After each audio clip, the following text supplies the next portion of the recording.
They're tiny, they're toony, they're all a little loony, and in this side-scrolling action platforming game, they're invading your NES. The game features characters from the Tiny Toon Adventures television show, an animated series of mostly short cartoons that first aired on Fox in September of 1990. Fox saw other networks enjoying success with shows like DuckTales and Chip and Dale Rescue Rangers in the late 1980s, so they teamed up with Warner Brothers Animation and Steven Spielberg's Amblin Entertainment to create a competing show.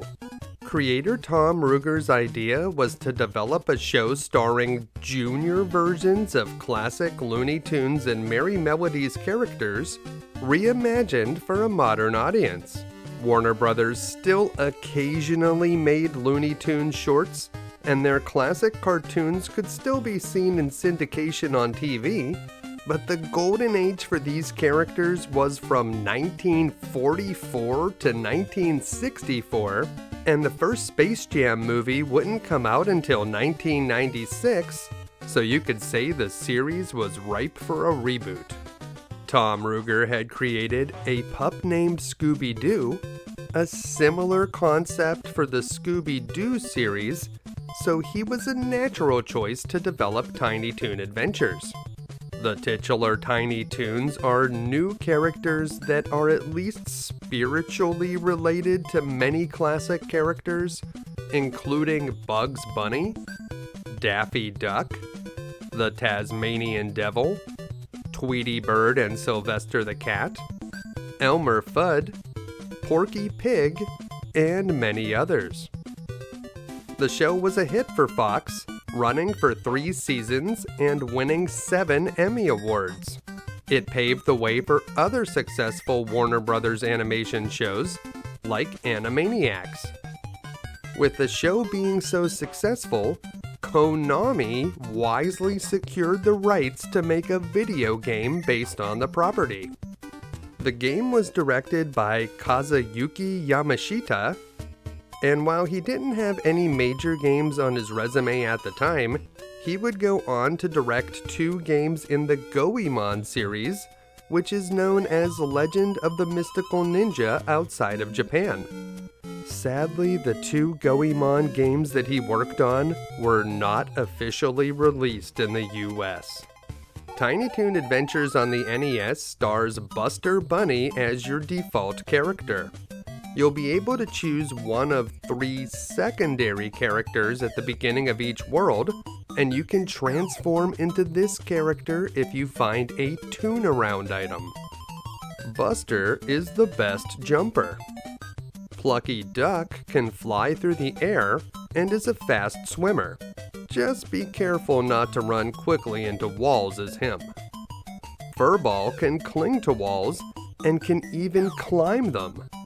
And finally, Dizzy Devil has his tornado attack, which can defeat most enemies while making him temporarily invulnerable. The action takes place across 6 worlds, each with a unique theme. The 8-bit graphics look great, and the characters are all well animated. The controls are tight and responsive, and will feel familiar to anyone that's played a Super Mario Bros. Game. The music includes a well-executed 8-bit rendition of the show's theme song, which will be stuck in your head long after you finish playing. One of the composers, Jun Funahashi, had also worked on Castlevania 3 and Konami's first Teenage Mutant Ninja Turtles game. Tiny Toon Adventures was fairly successful when it released in December of 1991. Nintendo Power Magazine gave the game high marks in all criteria, and while others criticized the gameplay for being too similar to Super Mario Bros., players were happy to have a fun, well-made game to dive into. The game spawned one sequel on the NES, Tiny Toon Adventures 2, Trouble in Wacky Land, but that one was released near the end of the NES's initial run in 1993. Konami also released Buster Busts Loose for the Super Nintendo in February of 1993, and Buster's Hidden Treasure on the Sega Genesis in March of the same year. In modern times, players can still enjoy Tiny Toon Adventures as a quality platformer made at the peak of 8-bit gaming. But sadly, it doesn't seem to be available to download on any of the major consoles, likely due to complicated licensing issues. So if you can't track down an original cartridge, you'll just have to figure out some other way to play this one. Modern players that attempt this game will still have to deal with all of the challenges retro games are notorious for. Without any power-ups, you'll be killed in a single hit, and there are no checkpoints anywhere, so if you die, you're going back to the beginning of the current level. The enemies are vicious and the bosses can be quite challenging. If you die one too many times, it'll be game over. But what if I told you the best ways to get through every treacherous level? What if I showed you the secret to summoning Duck Vader and how to easily beat him for extra lives? And what if I showed you the best way to defeat every boss? Even Montana Max himself? Well, on today's episode of You Can Beat Video Games, we'll learn all of that and more. If you're new to the channel, we're doing deep dives on retro video games and giving you the professional strategies that can be used by the casual gamer. Please make sure to subscribe and check out youcanbeatvideogames.com for episode lists, news, and official You Can Beat Video Games merchandise. And please join our Patreon for access to an exclusive Discord community and a chance to vote on future episodes. Let's get started.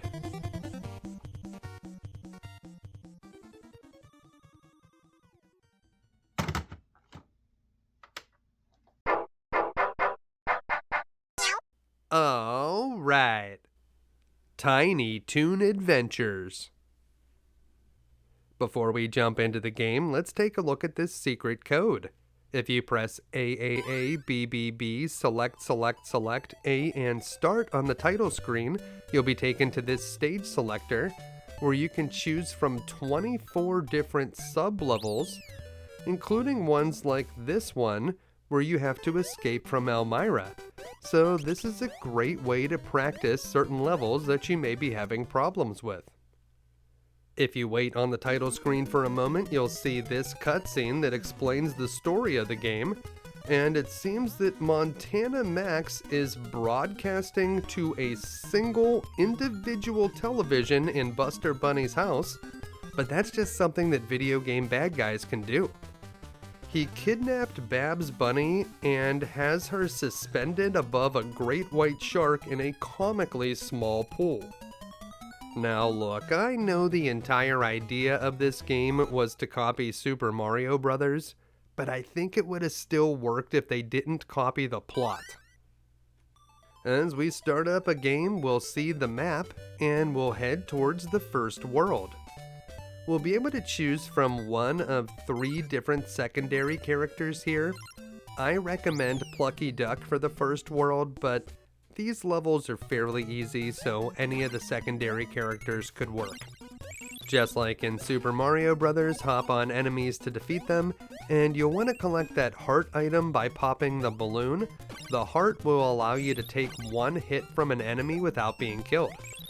You can slide down the hills in this game, and if you're sliding, you'll be able to clear any enemies that you run into. Pick up any carrots that you see. For every 30 carrots that you collect, you'll be able to redeem them with Hampton to get an extra life. We found a tune-around item, and now we've switched over to Plucky Duck. If you rapidly tap the jump button while in midair, Plucky will flap his wings and will be able to glide. He can also slide down the hills. Pretty much any character can except for Dizzy Devil. Now, if you played this level enough times, you'll get pretty good at it, so here's what a fast run looks like. If you hold down the B button, you'll be able to run, and whenever you jump on top of an enemy, if you hold down both A and B, you'll be able to get a very big boost up into the air. So we're just kind of recklessly hopping over to the right and we'll slide to the goal. And that's a faster way that you can clear stage 1-1. You may have noticed that this world is called the Field of Screamz, and you may be wondering why, because this looks like a fairly normal field, but we'll get the Screamz a bit later. We'll start off as Plucky here because that's the character that we were before, and if you want to switch back to Buster, there's a tune around that you can find.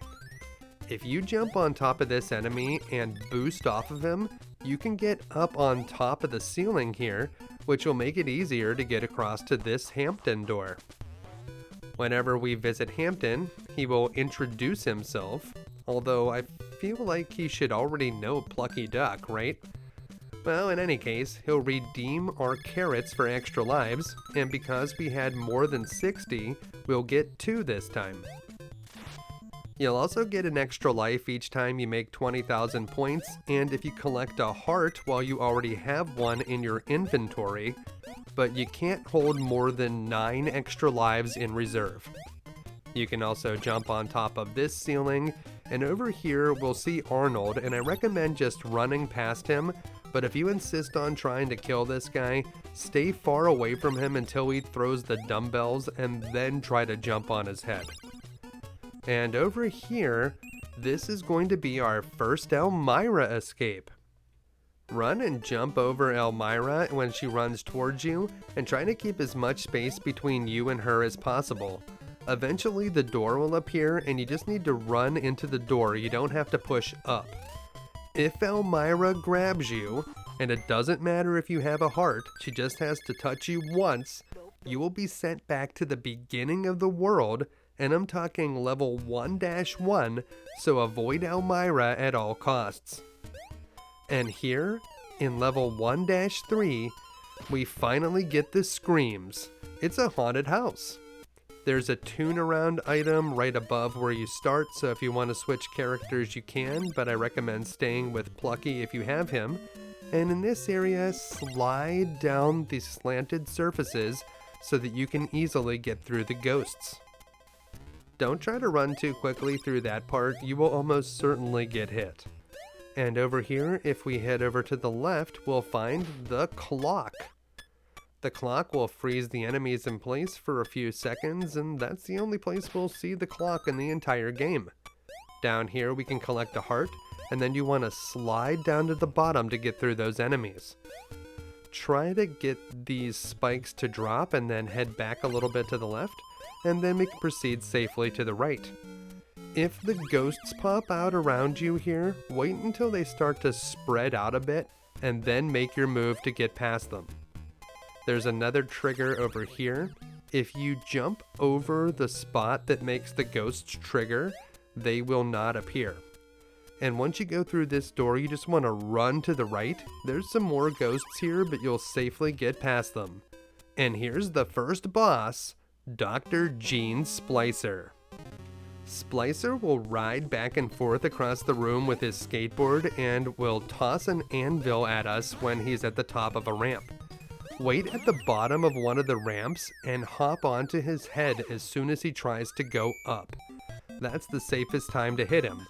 You'll need to hit him 3 times to make the key appear.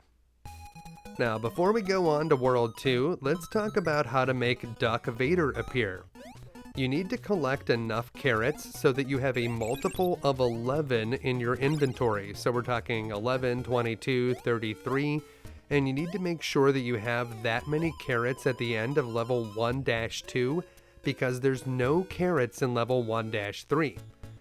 Then you just need to defeat the boss, and I'll show you a very fast way to defeat Gene Splicer. We're going to hop on his head 3 times, and we're just going to pop up right above him each time. 1, 2, 3. So if you're confident, you can do that, but that's not important for getting Duck Vader. What is important is that you have 33 carrots or some other multiple of 11. After collecting the key, whenever we return to the map, Vader's Star Destroyer will immediately fly over and pick us up. And you'll see this little scene. Get ready to face the boss.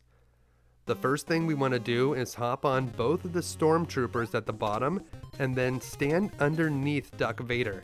We want to wait until he gets down to a lower position, and now we're going to bounce off of the stormtroopers' heads to land on him. When he's over on one of the sides, he's much easier to hit. Make sure you're holding down both B and A whenever you jump off of a stormtrooper's head to get maximum boost, and you will get a reward of 3 extra lives if you beat him. You can do this at the end of each world. Just be aware that some levels do not have carrots for you to collect. At the beginning of each world, you'll have an opportunity to switch to a different secondary character, and if you wait long enough, surely the loon will give you a recommendation, and this time she recommends Plucky. I also recommend Plucky because this is the motion ocean, and Plucky is the best swimmer. If you see a hermit crab in some quicksand, wait for it to jump and then dive before jumping on top of it. And don't linger too long in quicksand. If you sink underneath it, you could die. Now you can slide down the hills in this area, and there's a tune around that we just found to switch over to Plucky. Watch out for hermit crabs on land. If you don't kill them very quickly, they'll throw their shells at you and move faster. Whenever you're in the water, any character can use a whirlpool attack, but Plucky is the fastest swimmer. If you use the whirlpool attack, you'll have to wait until the power meter recharges before you can use it again. The whirlpool won't work on the urchins that cling to the ground, so watch out for them as you go across, and if you have Plucky, you may want to flap your wings to quickly get to the exit. And that brings us to the end of 2-1. Be aware if you're trying to make Duck Vader appear that there are no carrots in 2-2 or 2-3, so you would need to have a multiple of 11 now to make him appear at the end of this world. As 2-2 begins, you'll see that this is a water-filled level, and there's a heart right up above the starting point. These red fish always swim in a straight line and can be easily killed with your whirlpool attack, but you'll need to be more careful around those urchins. If you're playing as Plucky, you'll notice that he is a very fast swimmer, but if you're any of the other characters, you'll just have to deal with the fact that they're a little bit slower. Any of them can use a tornado to get through these fish, and I like to go through the middle of them. That seems to be the safest. And over here on the left side, there is a tune around item, so if you are not already Plucky, maybe you can switch over to him. Use your whirlpool attack to get rid of this red fish, and then just ride the current up to the top. If you take the upper path here, you'll be able to find Hampton. Try to stay in the middle so you can avoid the urchins, and then we'll have to hop out of the water. Only hop out of the water when the urchin is on the right side, and then leap over him, and over here we'll find the door. Hi, I'm Hampton. Yeah, we met you earlier, Hampton. You don't recognize Plucky Duck, your good friend? We sold you a whole bunch of carrots earlier? No? Well, in any case, we'll sell our carrots to Hampton again, and then we'll slide out the exit. He tells us to try to get more. We'll do our best, Hampton. Something fun that you can do if you're playing as Plucky is you can swim against the current, and then you can swim up out here outside the boundaries of the level. It's not really a useful trick, but it's kind of interesting to see that even the lighter blue areas seem to be filled with water. And we'll swim down here where there's a few small octopi. We can use our whirlpool to clear them, and then we'll just run to the exit. And inside, well, Elmira is waiting for us again, but if we stay on the higher part of the upper platforms, she won't be able to reach us, so we just want to wait for a few moments so that the door appears. And then we want to lure Elmira to one of the sides until she stops and the hearts are appearing. And then we're just going to run to the door. It's really that simple. Don't do anything reckless and let Elmira grab you, or you'll be sent back to the beginning of 2-1. 2-3 is the pirate ship, and if you hold down A and B when you jump on top of an enemy on one of these upper masts, you can boost up here and get across by jumping and just flapping Plucky's wings to get to the right. And with this method, we can clear most of the first part of this level. It's really that easy. Now, if you're not playing as Plucky, Furball is also really good here because he can climb up walls, and he can just climb across the masts. Of course, if you're not good at climbing up the masts or using Plucky to fly across, you could always just use the doors. There's a series of doors at the bottom that will take you across the top of the ship. So that's another way that you can go, and there is a tune around item up here. But if you don't like flying across the levels, Furball is a decent choice. Well, let's get back to Plucky, and we're inside of the ship now. Over here we'll find a heart, and there are no checkpoints in this level, so if you die, you are going back to the beginning of this one, so make sure to be extra careful. Whenever you see these mice with the anvils, you want to get them to throw them towards you, and then you can get across.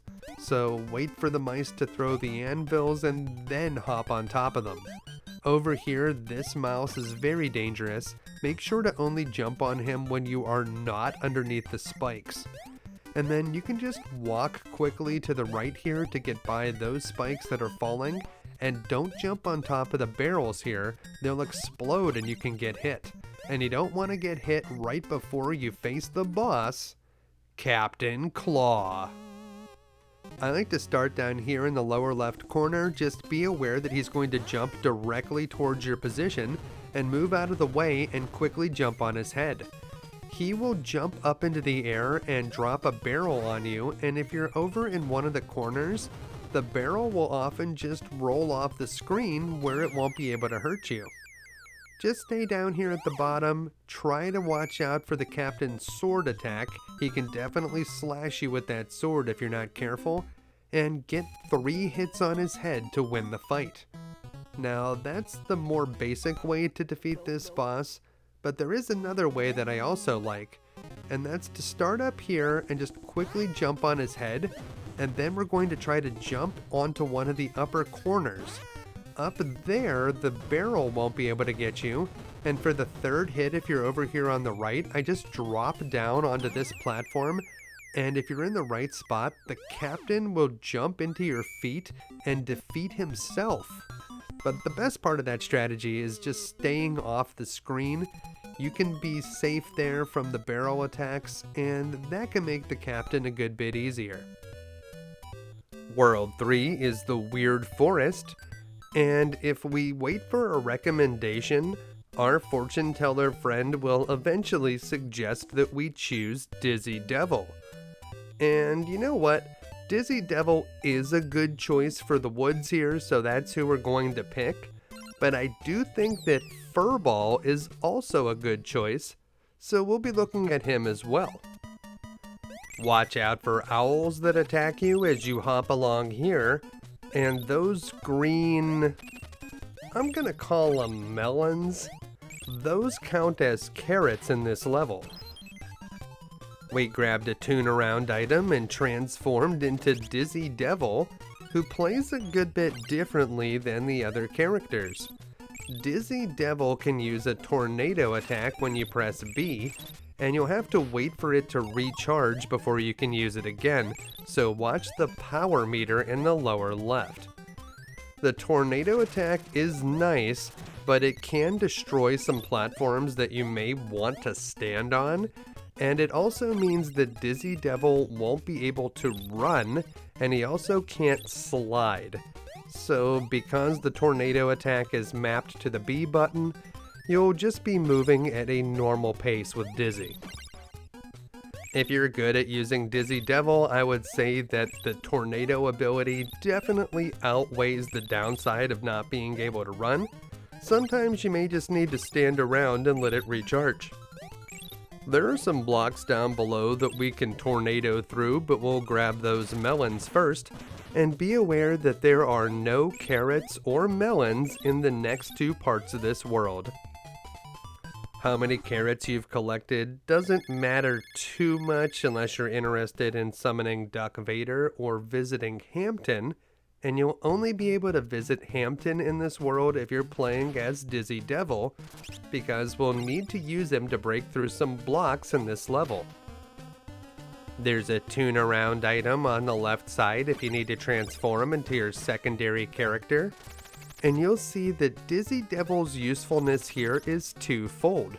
He can open up some paths that we wouldn't have access to otherwise, and he can also use the tornado effect to get through the enemies.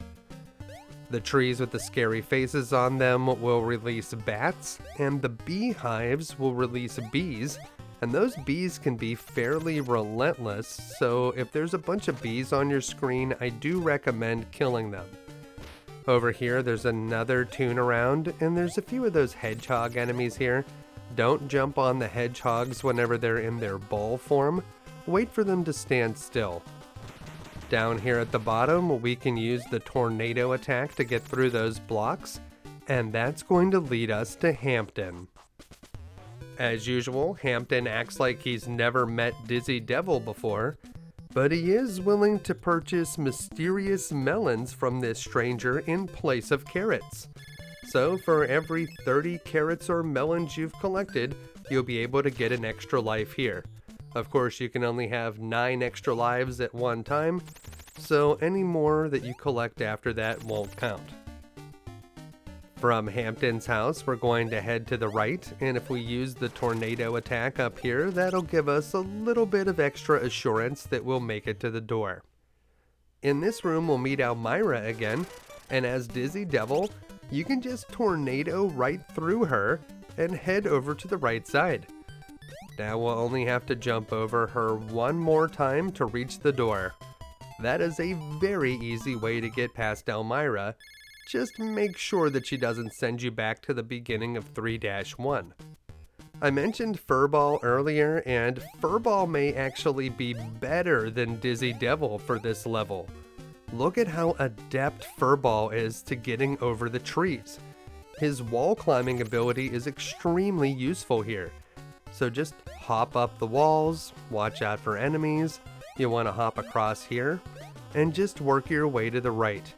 You won't be able to reach Hampton as Furball, but you probably won't need to.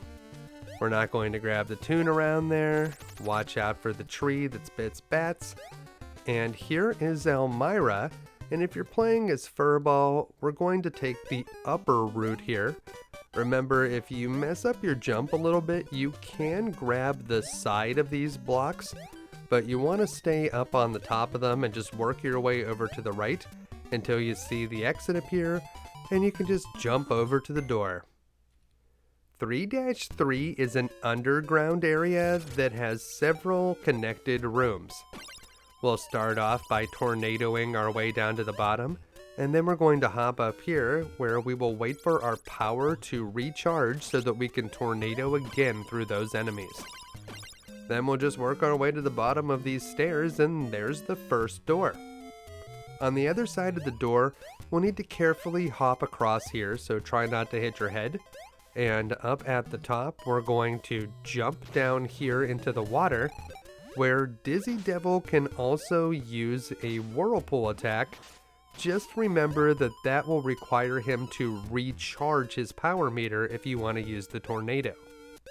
That brings us to the last room before the boss, and you can just tornado right through those spiked balls and wait for that rat to get out of the way before hopping down into the water and using the whirlpool attack on the red fish.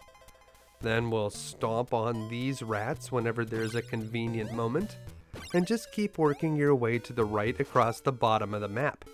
We can use a tornado at the end, and we'll find a heart right before the exit door. The boss here is a werewolf-like monster named Fido. Watch the ceiling at the top of the screen. If the ceiling is moving to the left like it is now, the boss is going to drop down on the right side. You want to stay on the opposite side from the boss and try to jump on it when it goes towards the pit in the middle.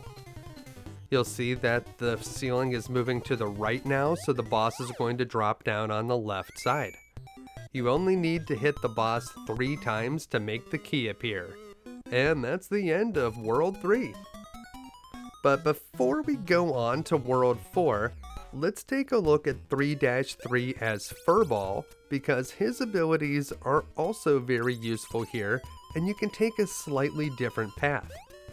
You'll need to be a little bit more careful about the enemies, but you can swim underneath the platforms here and then climb up the wall.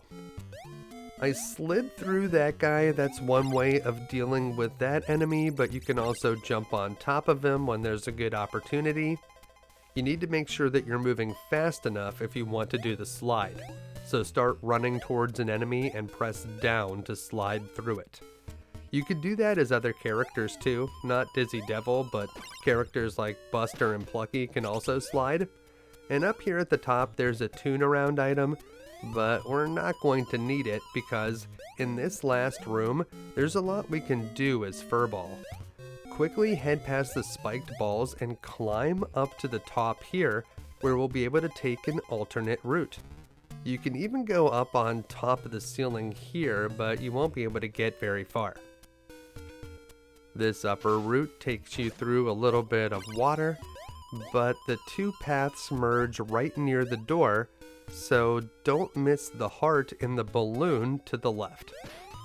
So we'll grab that heart, and then we'll take on Fido.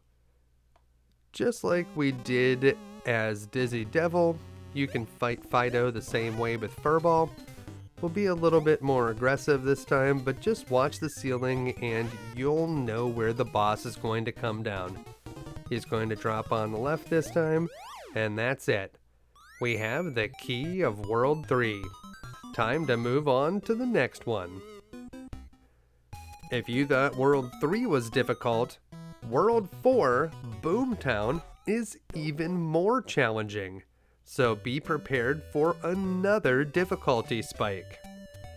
This time Shirley is going to recommend that we bring Furball with us, and Furball is almost certainly the best for Boomtown, but I do like Plucky as well, so we will look at a couple of Plucky Duck strategies as well. So Furball or Plucky, whichever you're more comfortable with, let's take a look at 4-1. Boomtown starts out with a nasty gauntlet where dogs and cats attack you with pots and garbage, so try to get through there as quickly as possible. Over here we're going to find a heart item, and then we'll need to go through another one of those gauntlets. You'll see a dog here. It's possible to hop from dog to dog, but you still may get hit if you're not careful, so just work your way slowly through there if you're not confident in your ability to jump from enemy to enemy. And over here we will find a Toon Around. You'll see a few boxes that Dizzy Devil can break, but there's nothing inside of them. And over here we have some small platforms to navigate. Wait for the dog to throw the pot before you jump forward, and then make a few moves until you get to the next dog. You just need to make your way over to this area to find the exit door. And that's it. We finished the first level of World 4. Even with Furball's wall clinging ability, that last little bit of World 4 can be kinda tough. But if you're playing as Plucky Duck, that might be the easiest way to get through this area, because you can flap your wings to skip a lot of the blocks, and at the end you can just flap down to the bottom. It's really that simple. So if you're having a lot of trouble with that part, try playing as Plucky, but you may wish you had Furball later on in the world. 4-2 is the junkyard, and there are a lot of dangers here. A lot of those barrels could explode if you jump on them, and if you don't jump off of them quickly enough when they explode, you'll take damage or you could die. The taller tire stacks typically contain a cat that will throw trash at you, so watch out for those as well. And you want to move kind of slowly forward to the right because there are just so many enemies that jump out from behind the fence. And if you don't know where they're coming from, you could easily get ambushed. The enemies that pop out from behind the fence will chase you as you move across the level, so you'll want to stomp those out as soon as possible.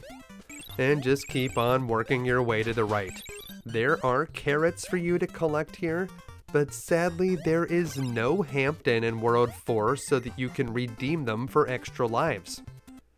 And here we have the last Elmira in the game, and if you're playing as Furball, it is just too easy. Climb up the left wall and jump to the upper platform, and then just work your way up here where the exit door will appear. Simple. Now if you're playing as Plucky Duck, you can actually hop from enemy to enemy here and flap your way across the junkyard. So we're just running kind of fast here, and we are going to grab the heart, but we're moving across and we're just flapping our wings and letting a lot of enemies spawn down below. We're going to slow the game down a little bit whenever there's a lot of enemies on screen, so we can drop down and bounce off of them every now and again. The harder part comes when we have to face Elmira as Plucky, because we can't just run up the wall. So carefully jump from platform to platform, and you should be able to get to the top. If you do miss a jump, flap your wings and work your way back over to the left so that you don't get grabbed. You definitely don't want to get sent back to 4-1. 4-3 features a vertical climb, and there's a toon around near the bottom, but if you're already Furball, you won't want to grab it, because Furball is amazing in this level. Get past that first Sweetie Bird, and then you can just start climbing up the left wall. Go up to this area, and make sure that bird spawns above you before you continue your climb up. You'll need to make a few hops here and there to get around platforms that protrude from the left wall, but when you get here, you need to head over to the right. Watch out for a bird that appears underneath that moving platform. As soon as you see it get out of the way, you can hop up. And when you get over here, we just need to go straight up, but there's another bird to watch out for. And this is the top. So hop on this enemy after he drops down to the bottom of the stairs, and that's the door to the boss. But if you're playing as Furball, you can climb up here, where you'll find an extra heart to use before the battle. And the boss this time is Kong. Kong is a weird one because you don't attack the boss directly. Instead, you want to wait over on the left side, and Kong will jump in the air and shake the ground. Whenever he does, if you're standing on the ground, you won't be able to move, but a few monkeys will fall down on the right side. Ideally, you want to be in the air when he shakes the ground, and you need to stomp on the smaller monkeys to make the platforms underneath Kong drop out. You'll need to hit 2 monkeys to make each piece of the platform drop, and you don't want to take any unnecessary risks. If you fall into the center, you'll die, and you'll have to start the entire level over again from the beginning of 4-3. So just be very conservative here, be careful not to slide, sliding can end in disaster, and just hang out on the left side until you see a good opportunity to jump over to the right and take out a few monkeys. And once you have the key, we'll be on to World 5. Of course, that's 4-3 if you were playing as Furball, and Furball can just climb up the walls, so what if we had been using Plucky from the beginning of World 4? It's going to be a little bit tougher as Plucky because we're going to have to use a lot of the platforms, so we're going to climb up the right side, and then we're going to jump onto some fast-moving platforms here, but we do have Plucky's wing flapping ability if we need it to jump from platform to platform. You can boost off of an enemy to get up here, wait for that guy to land before you jump on him, and then head over here to the right where you want to wait for that bird to move out of the way. And then we can hop up here where there is another bird that haunts that platform, but we should be able to get out of the way of it and no problem. And that brings us to the last enemy.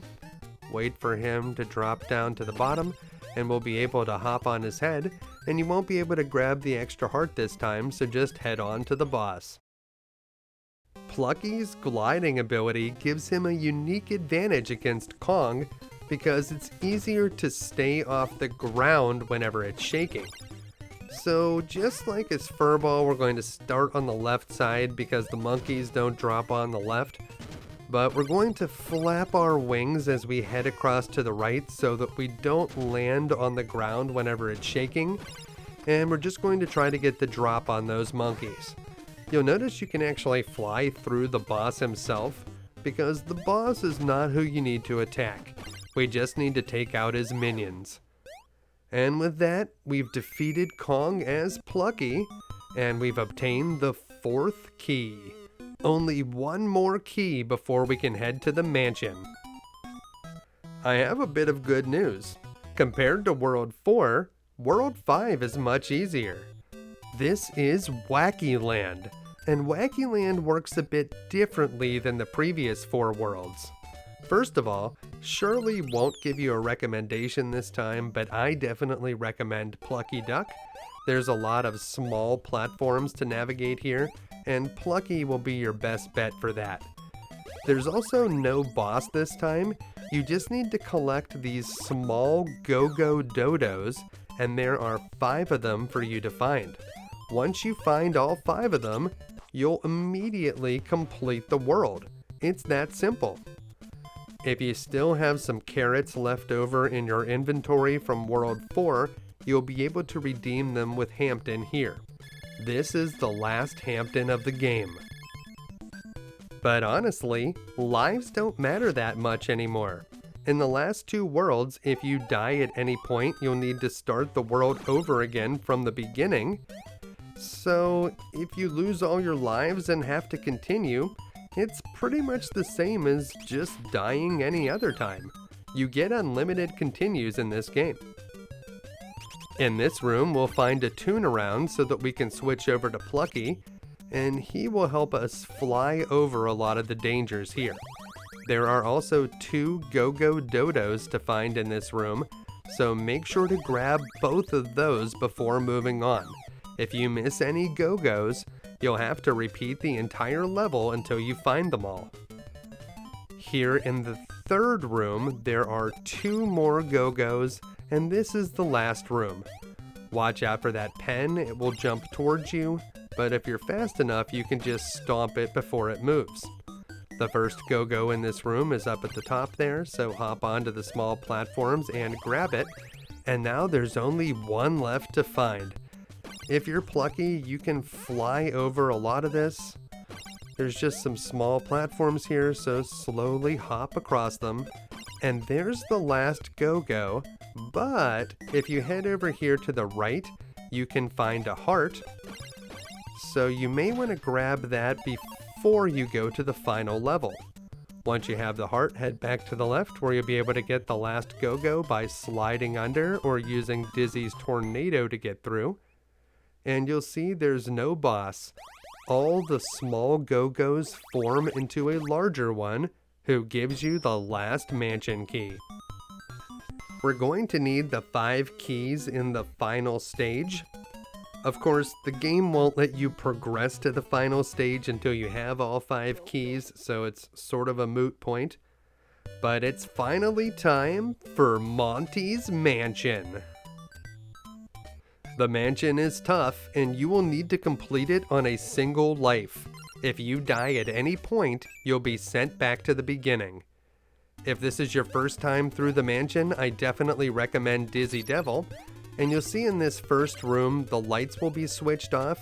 You can actually just stand still and wait for the lights to be turned back on.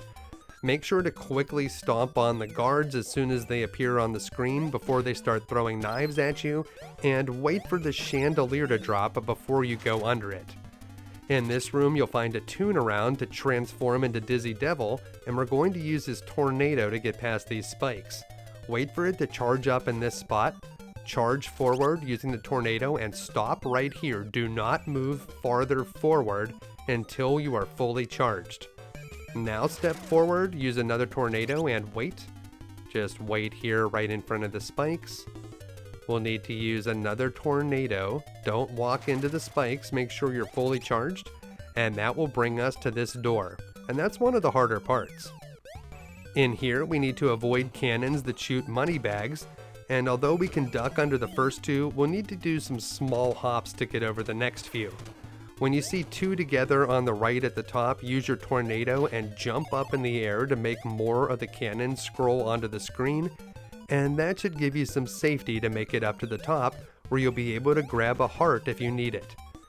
In this room, we'll use a tornado on the second platform to get through an Arnold, but there's only an Arnold on those first three larger platforms, and once you get past them, you'll be in this room, where there are some platforms that move in and out of the wall. These are the trickiest jumps right here, but if you do fall down, just try not to fall through the middle, and you'll make it to the boss. And that's it. It's time to battle Montana Max. Max will randomly appear in one of the two windows, and you can jump on the upper boxing glove to reach him, or you can get a boost by jumping on one of the coins that's floating around the room. I don't recommend trying to attack Max from the lower boxing glove that appears after you've hit him twice. A lot of times that ends with you getting hit. And once Max has been hit 3 times, the curtain will be lowered, and behind it, we'll find Babs. But before we celebrate, let's take a look at how to clear the mansion without Dizzy Devil. In here, you want to run and slide underneath the spikes. You can also slide through the enemies. It's a little bit harder than it looks.